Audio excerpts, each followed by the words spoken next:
റസൂൽ സല്ലല്ലാഹു അലൈഹി വസല്ലം എന്നോട് പറഞ്ഞു, തുഈനു സാനിഅൻ, നീ പണിയെടുക്കുന്ന ആളെ സഹായിക്കണം, ജോലികൾ ചെയ്യുന്ന ആൾക്കാരെ സഹായിക്കണം.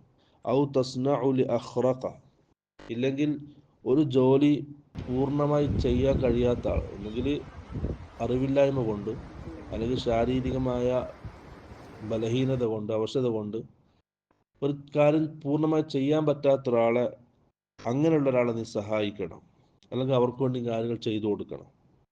ഖുൽതു, ഞാൻ ചോദിച്ചു, യാ റസൂലല്ലാഹ് അറഅയ്ത ഇൻ ലഉഫ്തു അൻ ബഅദിൽ അമൽ, അല്ലാഹുവിൻ്റെ റസൂലെ, എനിക്ക് അങ്ങനെ എല്ലാ കാര്യങ്ങളും ചെയ്യാൻ പറ്റിയിട്ടില്ലെങ്കിലോ, താങ്കൾ എന്താണ് പറയുന്നത്? റസൂൽ സല്ലല്ലാഹു അലൈഹി വസല്ലം പറഞ്ഞു, തകുഫു ശർറക അനിന്നാസ്, നിനക്ക് ആർക്കും നന്മ ചെയ്യാൻ പറ്റുന്നില്ല, അങ്ങനെയാണെങ്കിൽ നീ ചെയ്യേണ്ട കാര്യം